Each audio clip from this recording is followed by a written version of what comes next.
Yeah, my name is Holger Kruse from Hohenlohe, and yeah, we want to talk about yeah, a more natural way of calf feeding. Yeah, before I start, I have a question to you. Who has had difficult discussions on animal welfare with friends, with society's neighbors, or whatever? And I think that's a big topic. And what is the one reason everybody's complaining about when we talk about dairy, dairy production? What is the one and only thing everybody is criticizing? Exactly. Taking away the babies from the mom. We can talk about animal welfare of cows, offering the cows more space and feeding them better or whatever. At the end, it always comes back to this situation. So we dairy farmers, we are very cruel. We take away the baby from mom, and because we believe we can do it better. And I have to say, we cannot. I mean, it's very difficult to try to argue that we are able to do it better than mom or Mother Nature. She is able to do it better than we do. I mean, that's for sure. And we should not criticize this. But there are reasons that we are separating the calf from mom, because we want to milk the cow. We need the milk to make money. So, and we at Hohenlohe, we had to sit together, and because we were facing this discussion all the time. All the exhibitions we're going to, when the city people come, we have this discussion. And we said, okay, if we are not able to offer the calf the first best solution to stay with her mom, is there a possibility to offer the calf maybe the second best solution? And how would that look like? So we thought, okay, let's try to set up a feeding and calf rearing program which is led by nature. So we try to get, come up with some recommendations where we always looked at how is Mother Nature doing it and how can we implement this on a professional dairy farm. And we came up with 10 points how we could do it, and we call this native calf concept, and I will talk about that, and I will emphasize a lot on one topic, which is the actual feeding behavior of the calf. So that's just one point. All the others I will quickly go through that and to give you an overview. So these are our 10 points. Unfortunately, the first we cannot really see so well. I will just go over through that because the first point is colostrum management. And I'm really fed up talking about colostrum management because we know all about it. And on most farms I go to, they don't have a real colostrum feeding protocol. And that, I could say, hey, we'll skip that if the farmers are not willing to listen. But at the end, no, it's not. It's because it's important. We need to feed them quickly. We need to feed them enough. We need to feed them good quality. That's, we all know about this. And the nice thing is, this is the only point in our 10-point program of native calf concept where the farmer is able to do it better than Mother Nature. Because we can control what we feed to the calf and how much. So when the calf stays with the mother, we don't know if the colostrum quality is good enough. How much milk did this calf drink? And actually, at what time did the calf drink? And we are able to manage this on our farm if we have the protocols. So here, the first point, we are actually able to do it better. On the others, maybe not so much. Okay, let's go to the second point. And the second point is feeding transition milk and whole milk. And we had a presentation here on transition milk already, so I don't need to go into detail on that too much. Just emphasizing transition milk was not really taken into consideration for many, many years, and now we see it's coming up more and more, and for good reasons, because if we look what is the ingredients we have in transition milk, there's a lot of good stuff in there, and it would be a pity not to use it. And we need to have protocols where we are feeding this milk specifically to the young calves in the first couple of days. So we should not mix it in our milk taxi or whatever and then feed it to all the calves. Everybody gets some. So we have to have possibilities to feed them to the young ones in the first couple of days. This is really, really important. And basically, yeah, and after that, after transition milk, also to feed whole milk is also very beneficial because we see that yeah, the digestibility of whole milk is basically quite good and even better than standard or most of the milk replacers we are using. So transition milk, whole milk, that's part of it. And if we're feeding milk replacer, I don't want to say blame anything on the milk replacers, but we need to be aware of what we are feeding. So there are different qualities of milk replacer on the market. Some are cheaper, some are more expensive. So it's a decision of every farmer to choose what they want. But you really should look into the different products, because when we're feeding milk replacer, we are not feeding milk. We are feeding a different product. Milk has a quite even distribution of fat, protein, lactose, or whatever, and milk replacer looks different. So it is a good product. Calves will grow on that quite well. But we need to look a little bit closer into the products, what we're feeding. And one point is actually what is completely underestimated, osmolality. If we're feeding milk replacer with too high osmolality, at too high concentration, we can really have issues. So that's something we need to consider. Yeah. Good. So the next point is transition. So when we're feeding whole milk and we move over to milk replacer later on, very often we see that farmers are doing this from one moment to the other. The calf and individual hutches are fed with whole milk in a milk taxi, and then later in a group on automatic feeders, they feed them with milk replacer. So, and that means for the calf, from one day to the other, they have to digest a different type of feed. And this is very stressful for them. They need some time to change in their digestion. And what we know, it is about 5, 6, 7 days or whatever, let's say a week, to get used to a new type of feed. And especially when we talk about weaning later on, we need to slowly wean the calves. Don't skip one feed in 1 week and then skip the other feed in the other week and then say, okay, now my calf is weaned. They need longer transition. They need 3, 4, 5, 6 weeks to get used to the change of milk to dry feed. That's very important. So now I've been rushing a little bit through these points. The next one is basically my core point of my presentation, which is the natural feeding behavior. When we compare feeding of the calf with the mother, suckling the udder, or on calf feeders or on buckets or whatever, we see different things happening here. It's not so much the amount of milk we are feeding. So if a calf drinks with the mother, she also drinks between 6 to 12 liters or whatever, normally not really much more than that. So this is also what we offer calves in our artificial calf feeding. But a big difference is that a calf on mom is drinking 5, 6, sometimes 10 times per day, small amounts, whereas on buckets we're feeding them twice a day with large amounts, 3 liters, 4 liters, whatever.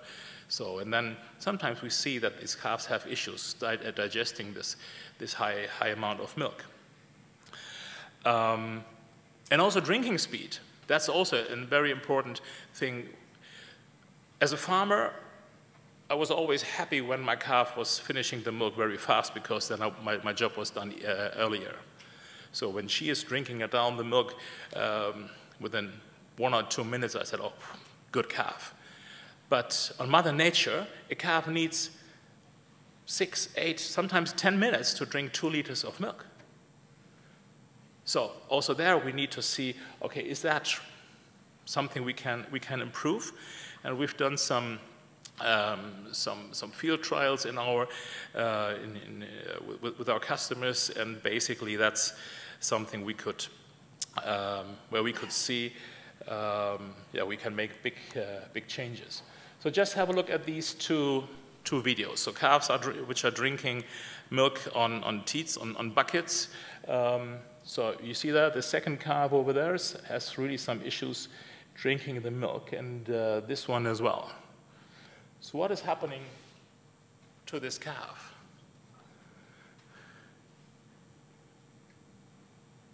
So she's drinking, now the head goes down, and then she goes up and drinks again.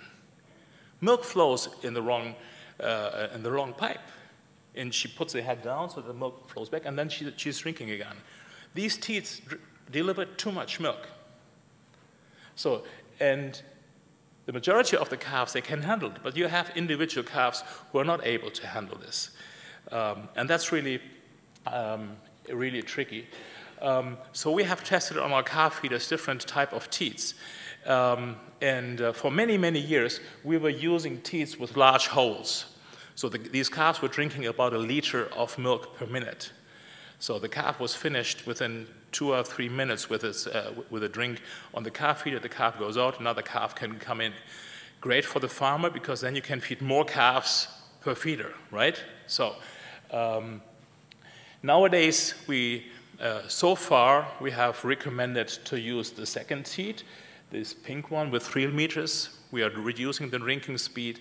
The calves have a little bit better drinking behavior.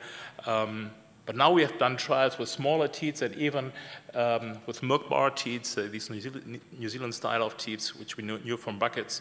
And there they're drinking really slow. And actually what we see, these calves they spend more time in the station, drinking, sucking, and after they're finished, they're completely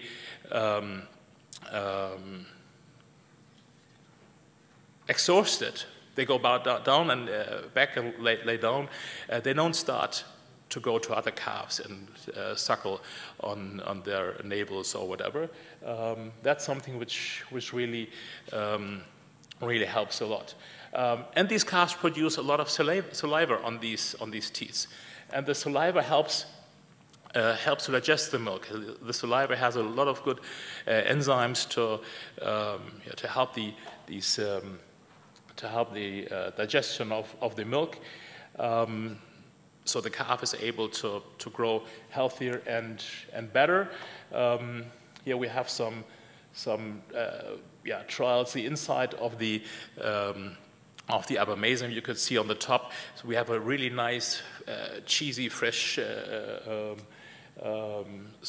type of coagulated milk, whereas on the bottom, where we don't have enough saliva to buffer that, the milk coagulates in lumps, and then it's very difficult for the calves to digest that. So that's a big difference, producing saliva. So drinking speed is something we should really have a look at. The other point is the number of visits. So what happens if we're feeding these calves twice a day with a large amount of milk? The pH value in the abomasum goes down and stays very low for quite some time when the milk is digested. And then all of a sudden it goes up, because then the milk needs to be digested, and it still is rather low for some hours. And what we know is that pH values of below 3 in the abomasum can cause inflammations for these calves. So they have stomach ache. So if it's only stomach ache, it's okay. Only when we're feeding these calves more portions during the day and smaller amounts, it also goes down below 3, but stays there only for a very short time. And that's a very important thing to consider. Feeding these calves more often also helps them to stay healthier. So also there, we should look a little bit more on what Mother Nature is doing and to see, okay, what can we do to copy that. And yeah, last but not least, when it comes to drinking behavior, it's the position. How do we feed these calves? So this is how it looks when a calf suckles the mother. And we should consider this as well when we are designing our feeding equipment. So just a couple of years ago, we changed on our calf feeder the teat from horizontal pointing downwards now. And when the teat is pointing downwards, what the calf does, it lifts the head. And then all of a sudden, we have a quite natural feeding behavior. And that also avoids that milk is flowing into the rumen, which we sometimes see when these calves are drinking too fast and too much. So yeah, also there, looking at Mother Nature might help a little bit. Okay, good. So before, I still have 2 minutes, huh? Just go very quickly to the other points. One is metabolic programming. You know all about this. Feeding more milk to the calves is beneficial, and the question is how much milk we should feed. And I would say if we leave the calf drink as much as they want and don't limit them here on 6 liters, you would see calves in nature would drink between 10 and 12 liters. And probably this is also what we should feed to the calves. Yeah? So, and the second point is when shall we wean these calves? Traditionally, we were weaning these calves with 10 weeks, so starting to wean them on automatic feeders, for example, here with 5 to 6 weeks. So, as I mentioned already, we should go up to 12 liters, 10 to 12 liters, whatever, still weaning them earlier. And we have quite a lot of research in Germany where we see benefits of weaning these calves even only with as late as 14 weeks.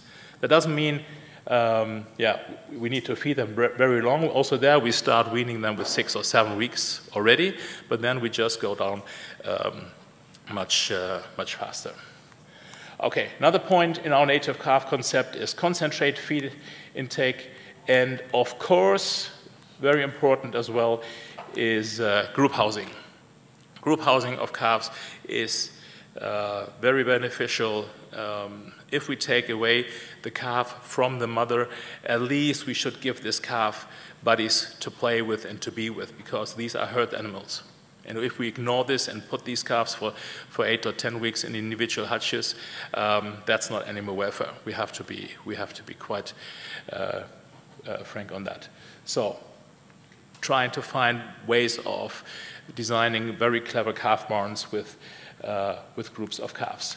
Yeah, and yeah, basically, last but not least, what we believe is that yeah, the best way we are able to achieve all these points is to use automatic calf feeders. So we, in Hormelau, we have both type of products. We have milk taxis for bucket feeding. We have automatic calf feeders. But if we take all these 10 points all together, it all comes back to automatic feeders. We are able to make transition periods smoother. We are able to feed them small amounts per day. We are able to control their feed intake. We are able to manage the weaning. We are able to give these calves the possibility to be together with their friends.